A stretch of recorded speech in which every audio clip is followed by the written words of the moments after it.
24 hours పెట్టుకున్నారు, treatment ఇచ్చారు, 3 lakhs bill వేశారు. అంటే శవాన్ని తీసుకెళ్ళడానికి కూడా మేము ఎక్కడ నుంచి క్రౌడ్ పులింగ్ చేసి తీసుకెళ్ళాలి?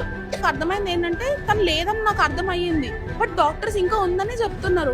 ఈ న్యూస్ వినగానే మీకు కంపల్సరీ ఠాగూర్ మూవీ గుర్తొచ్చింది. అసలు మ్యాటర్ అంటే చెప్తా, వీడియో లాస్ట్ వరకు వెయిట్. చిన్న కడుపు నొప్పి వచ్చిందని హైదరాబాద్ లో ఉన్న కిమ్స్ లో జాయిన్ అయింది ఈ స్నేహ అనే అమ్మాయి. డాక్టర్ ట్రీట్మెంట్ అంతా చేసి 1 day లో 3 lakhs బిల్ వేసి అంతా బాగైపోయిందని చెప్పి, కానీ కరెక్ట్ గా డిశ్చార్జ్ అయ్యే టైంకి తనకు లివర్ ట్రాన్స్ప్లాంటేషన్ చేయాలి, చాలా ఎమర్జెన్సీ అని చెప్పి దానికి కూడా వీళ్ళు ఓకే అన్నారు. కాకపోతే ఈ అమ్మాయి వాళ్ళు చాలా అంటే చాలా పూర్ ఫ్యామిలీ. అప్పటికే హాస్పిటల్ లో 3 lakhs బిల్ అయింది, అలానే ఇంకో మరో 1 lakh కూడా టెస్ట్లకి అయితే డాక్టర్ క్లారిటీగా చెప్పి వీళ్ళది చాలా పూర్ ఫ్యామిలీ గా ఉంది. వీళ్ళ ఫ్రెండ్స్ వీళ్ళందరూ కలిసి క్రౌడ్ పుల్లింగ్ కూడా స్టార్ట్ చేసి అలా మొత్తం ఇప్పటికి 9.5 lakhs అయితే హాస్పిటల్ లో పే చేసి, కానీ ఆఫ్టర్ ఒక 2 weeks తర్వాత ఇప్పుడు తను లేదు, తన బ్రెయిన్ డెడ్ అయిపోయింది, చనిపోయింది అని చెప్పి వీళ్ళ ఫ్యామిలీ వాళ్ళు మాత్రం 1 week బ్యాక్ మేము చూసాం తను అప్పుడే చనిపోయి ఉంటుందని చెప్తున్నారు. చిన్న కడుపు నొప్పితో వచ్చి ప్రాణాలు కోల్పోయిన ఈ అమ్మాయికి న్యాయం జరగాలని వాళ్ళ పేరెంట్స్ కోరుకుంటారు. తను లేదని నాకు అర్థమయ్యింది, బట్ డాక్టర్స్ ఇంకా ఉందని చెప్తున్నారు. కానీ హాస్పిటల్ వాళ్ళేమో మేమంతా న్యాయంగానే చేసాం, మేమేం తప్పు చేయలేదని చెప్పి, అంతేకాకుండా ఇప్పుడు ఆ డెడ్ బాడీని తీసుకెళ్ళడానికి మిగిలిన 9 లక్షలు కడితేనే డెడ్ బాడీ ఇస్తామని కూడా చెప్పి, నిజంగా ప్రాణాలు కాపాడాల్సిన డాక్టర్స్ ఇలా చేస్తున్నారా?